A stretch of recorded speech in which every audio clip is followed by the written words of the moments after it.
Okay, part 2. I've watched other people's videos, like from past quarters, and they do that a lot. Like part 1, part 2. Perfect. Yeah. Okay, I'm just going to periodically check the battery. Okay, let's start with talking about art. Or do we want to go back a little bit further just in case? What was before art? Just discussing The Piraha people. Piraha. So yeah, we're not sure exactly where we left off, but we were talking about how things create the language, but then the language is also then reflected back on the things, the concepts, and the experiences of the people. And then we create language to fit our needs. Right. So they have no need for colors. They have no need for numbers. They have no need for. Yesterday he walked to the river. There's no need for that, which is affected by how they live, but also I think the language also feeds off it, so it's kind of like a circle. Exactly. Yeah. I think more so what our culture's beliefs and needs are affects the language more so than the language affecting our culture, but I still think there's a little feedback, if that makes sense. Yes. I want to draw like a graph. Come here. Come on. And then I think we talked a little bit about how the different people studying language might look at them as being less than, like simpler or whatnot, but I was talking about how that's just because they're kind of threatened, actually. They're unfamiliar with it. It's so different from what we do.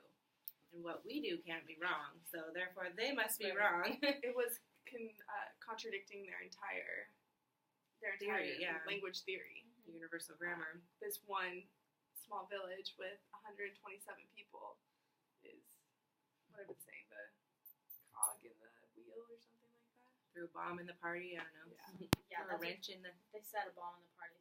So the theory was the recursion is the cornerstone of all languages, and it's possible because of a uniquely human cognitive ability. So saying, like, repeating things and saying things that have already happened and, like, being true and, like, being able to do that is, like, the basis of all languages because you, like, have 17 different ways to say, I like cheese, I eat cheese, cheese is good, you know, like, there's so many different ways to say one thing, or, like, he walked over there, be like, yesterday, he walked, blah, blah, blah.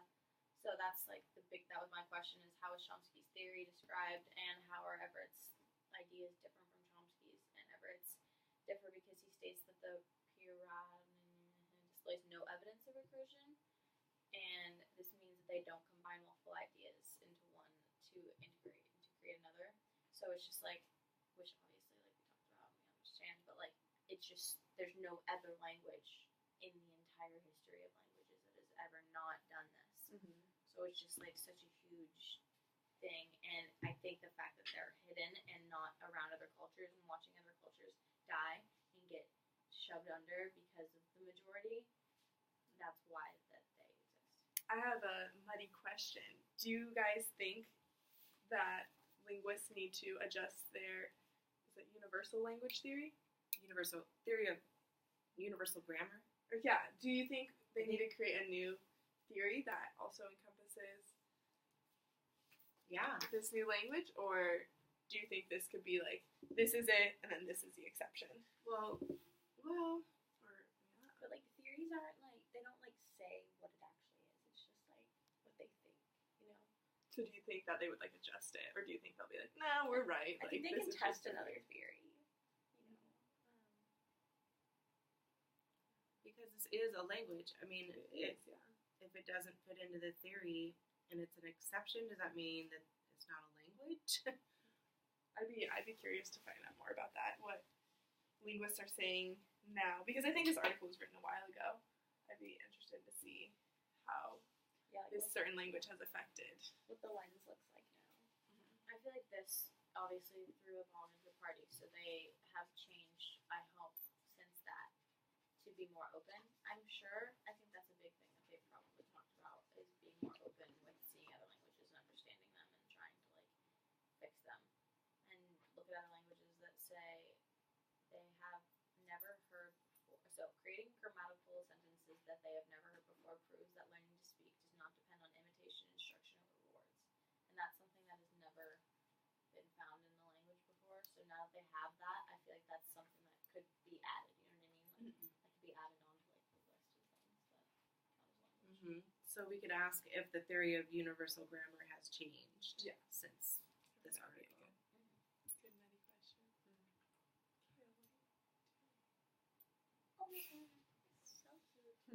Do we want to go back to the art? I think we should restart the art conversation. Yeah, we were talking about whether it was like a couple different things about the little boy who created the plane. Like,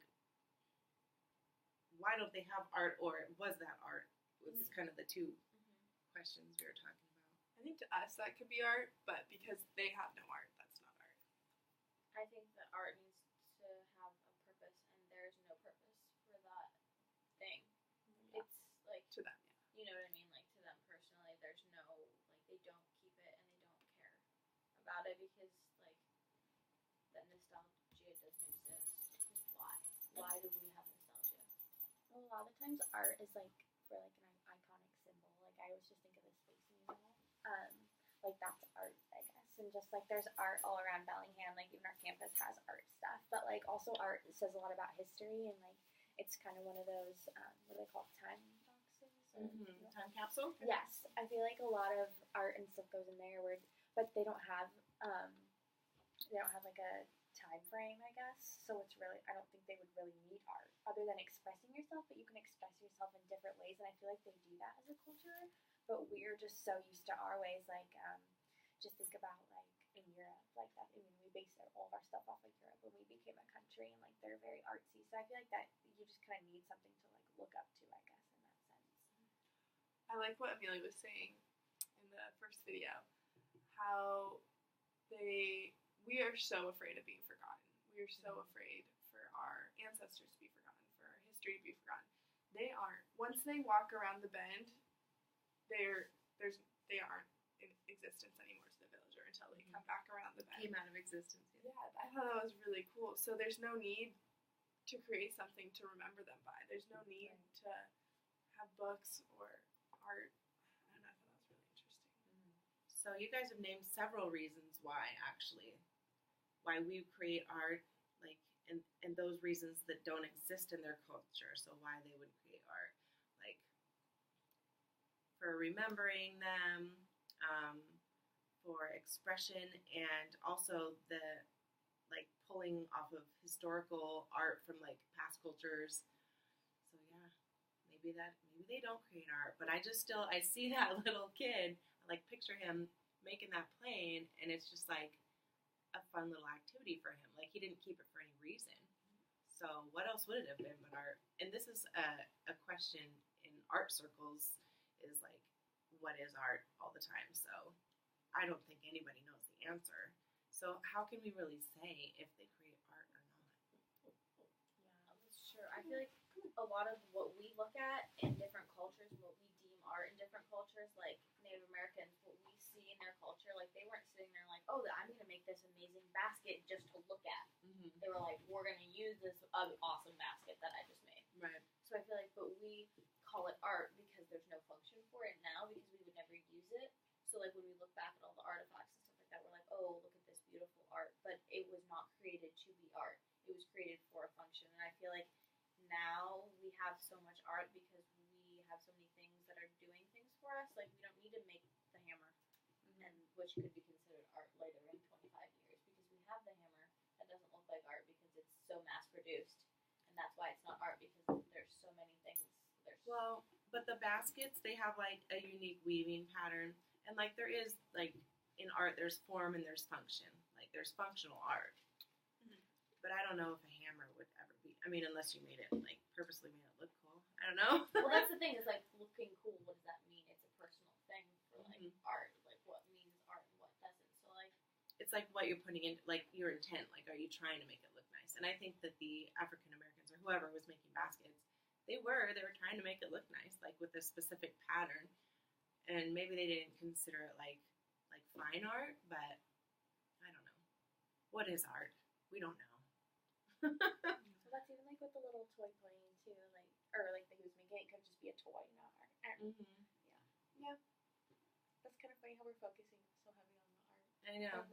But It's just, I guess maybe because it's such a big part of our culture. And it seems like such a big part of everyone's culture.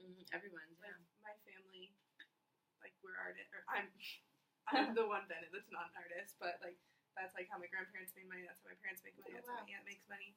And it's just like, it's so crazy to me that like that just straight up doesn't exist.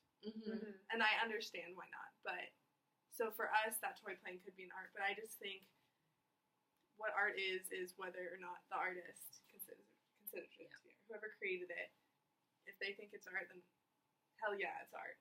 But to them, art's not a thing, so that's not art, you know? Yeah. Like if they were to throw a rock into a circle, it could kind of be basketball, but to them it's not basketball. So Yeah. It's not basketball. That's how I kind of see it. It's a good note to end on. I think so. Do you think we got the 3 muddy questions? I know that we have 2 muddy questions. I think how we have one for each thing. how can we expose ourselves to like different cultures without like obviously we can't. I mean, maybe one day like What's go the best way to get first-hand knowledge on a culture? That's a great one. Without having to go there. I mean, because that's not always available for us. And, like, you can't really just stop your career and go travel so many. Right, Yeah. I exactly. mean, it's a dream. That's the goal. So what's the best way to get first-hand knowledge on a culture and like what's available here maybe? Yeah.